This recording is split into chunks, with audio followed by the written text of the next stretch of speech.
యవ్వన కాలము చాలా ప్రమాదకరమైన కాలం. మీరు అగ్రీ చేస్తారా? Do you agree? నేను యవ్వన కాలం దాటొచ్చాను, but I still consider myself as a youth. John Wesley గారు అంటారు ఇంకా నువ్వు యూత్ కాదు, ఆల్రెడీ అయిపోయిందని. But I still consider myself as a youth. అయితే యవ్వనస్తులుగా ఉన్న వాళ్ళందరికీ తెలుసు యవ్వన కాలం చాలా చాలా ప్రమాదకరమైంది. ఎందుకంటే యవ్వన కాలంలో ఒక జారుడు బండ మీద ఉన్నట్లుగా మన పరిస్థితి చాలాసార్లు ఉంటుంది. We know where not to go, what we must not do, what we must not see. కానీ లోపల నుంచి ఒక రకమైన ప్రేరేపణ, ఏది చేయకూడదో అదే చేయాలని, ఏది వినకూడదో అది వినాలని, ఏది చూడకూడదో అటే చూడమని, ఎవరితో స్నేహం చేయకూడదో వారితోనే స్నేహం చేయమని, ఇంటర్నెట్లోకి వెళ్ళినప్పుడు ఏది వాచ్ చేయకూడదో అదే వాచ్ చేయమని అపవాది చాలాసార్లు మనల్ని ప్రేరేపిస్తూ ఉంటాడు. ఐఎమ్ ష్యూర్ యవ్వన కాలంలో మీరందరూ కూడా ఆ ఎక్స్పీరియన్స్ డిఫరెంట్ లెవెల్స్ ఉంటాయి. ఒక్కొక్కరి అనుభవం ఒక్కొక్కలాగా ఉంటుంది. బట్ అందరూ ఖచ్చితంగా ఏదో ఒక పరిస్థితుల్లో శోధనలు అనేవి ఎదుర్కొంటూనే ఉంటారు. కానీ దేవుని వాక్యం సెలవిస్తున్న మాట ఏంటంటే, యవనస్తులారా మీరు బలవంతులు అని. Young people, young men, you are strong అనే మాట దేవుని వాక్యంలో ఉంది. యవనస్తులు ఫిజికల్గా బలం కలిగే ఉంటారు. ఎందుకంటే మిడిల్ ఏజ్కి వచ్చిన తర్వాత, ఓల్డ్ ఏజ్కి వెళ్ళిపోయిన తర్వాత బలం ఉండదు, అవునా కదా? వయసు పెరిగే కొద్దీ బలం తగ్గిపోతూ ఉంటుంది. యవ్వన కాలంలో చెప్పాలంటే చాలా స్ట్రాంగ్గా ఉంటారు, ఫిజికల్గా స్ట్రాంగ్గా ఉంటారు. కానీ మానసికంగా మాత్రం, లేకపోతే ఆత్మీయంగా మాత్రం చాలా వీక్ అయ్యే అవకాశాలు యవ్వన కాలంలోనే వస్తూ ఉంటాయి. ఎందుకంటే యవ్వన కాలంలో దేవుడు నిన్ను ఆయన చేతిలోకి తీసుకొని బలవంతుని చేతిలో బాణం వలె వాడుకోవాలి అని దేవుని ప్రయత్నం ఒకవైపు అయితే, మరొక వైపు అపవాది ప్రయత్నం ఏంటంటే అపవాది చేతిలోకి తీసుకొని నిన్ను కీలు బొమ్మగా మార్చుకోవాలి అని అపవాది ప్రయత్నం చేస్తూ ఉంటాడు. ఎలా అంటే 2 different forces from 2 different directions.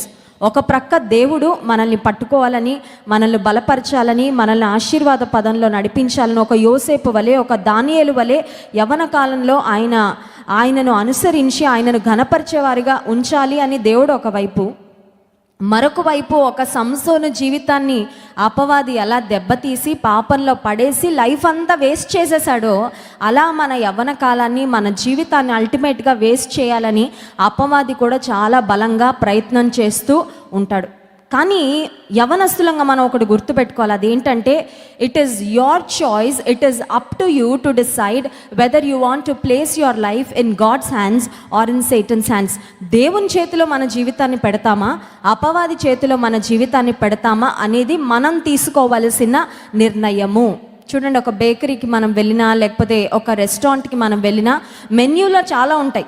కానీ ఆ మెన్యూలో ఏమి ఆర్డర్ చేసుకోవాలనేది మన ఇష్టం. అది because we pay for it. మన చాయిస్, మన టేస్ట్ని బట్టి, మన ప్రిఫరెన్స్ని బట్టి మనం ఎంచుకుంటూ ఉంటాం. ఈ లోకంలో ఉన్నారు చాలామంది యవ్వనస్తులు. ఇందాక తమ్ముడు సాక్ష్యం చెప్తున్నట్లు, దేవునిలో ఉన్నప్పుడు లైఫ్ చప్పగా ఉందంట, లైఫ్లో ఎక్సైట్మెంట్ లేదంట, బోరింగ్గా ఉందంట. ఏంటి భక్తి ప్రార్థన, ఎప్పుడు మందిరం అంటారు, నాకు ఇది నచ్చట్లేదు, లోకంలో చాలా ఫన్ ఉంది, ఎక్సైట్మెంట్ ఉంది, ఎంజాయ్మెంట్ ఉందని లోకంలో పరిగెట్టి లోకంలో అంతా తిరిగిన తర్వాత, లోకంలో అన్నీ అనుభవించిన తర్వాత మనిషి ఎంటీ అయిపోతాడండి. తెలుసా మీకు ఆ విషయం? చాలామంది అనుకుంటారు లోకంలో ఉన్నవన్నీ ఎంజాయ్ చేస్తే, లోకంలో ఉన్నవన్నీ అనుభవిస్తే ఆనందం, సంతోషం, సంతృప్తి అన్నీ మన లోపలికి వస్తాయి అనుకుంటారు. కానీ let me tell you the fact, లోకంలోకి వెళ్ళి లోకంలో ఉన్నవన్నీ అనుభవించిన తర్వాత యు బికమ్ ఎంటీ. నువ్వు ఖాళీ అయిపోతావు. ఏమేమి ఖాళీ అవుతాయి అంటే, నీ మనశ్శాంతి ఖాళీ అయిపోద్ది, నీ సమాధానం ఖాళీ అయిపోద్ది, నీ సంతోషం ఖాళీ అయిపోద్ది, నీ ఆరోగ్యం కూడా ఖాళీ అయిపోద్ది, ఆత్మీయ జీవితంలో కూడా నువ్వు ఖాళీ అయిపోతావు. లోకము మనల్ని నింపుతుంది కానీ అల్టిమేట్గా మనం నింపబడము, ఎంటీ అయిపోతాం. కానీ దేవుని సన్నిధికి వచ్చినప్పుడు, దేవుని వాక్యం చదువుతున్నప్పుడు, ఆయన సన్నిధిలో ప్రార్థన చేసినప్పుడు, ఆయనతో సహవాసం చేసినప్పుడు we will be filled. And ఈ ఫిల్లింగ్ ఎలా ఉంటుందంటే ఎప్పటికీ ఖాళీ అవ్వదు. హల్లెలూయా. సో లోకంలో మనం పొందుకునే ఎంజాయ్మెంట్ అంతా ఎలాగంటే, ఒక బ్యాగ్కి కింద హోల్స్ ఉన్నాయనుకోండి, అందులో ఎన్ని వేసినా ఎంత వేసినా ఏమవుతూ ఉంటుంది, వెళ్ళిపోతూ ఉంటాయి.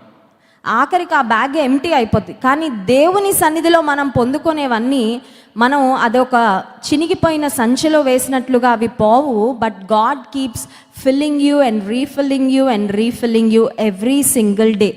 దేవుని సన్నిధికి వచ్చిన ప్రతిసారి, ఆయన మాటలు విన్న ప్రతిసారి ఆయన మనల్ని నింపుతూనే ఉంటాడు. దేంతో నింపుతాడండి అంటే నీకు కావాల్సినవన్నిటితో నింపుతాడు. Hallelujah. And even beyond what you want and beyond what you desire. నువ్వేం అడుగుతున్నావో, నువ్వేం ఆశిస్తున్నావో, ఏవి కోరుకుంటున్నావో అవన్నీ ఇస్తాడు. వాటికి మించి కూడా నిన్ను దేవుడు ఖచ్చితంగా ఆశీర్వదిస్తాడు.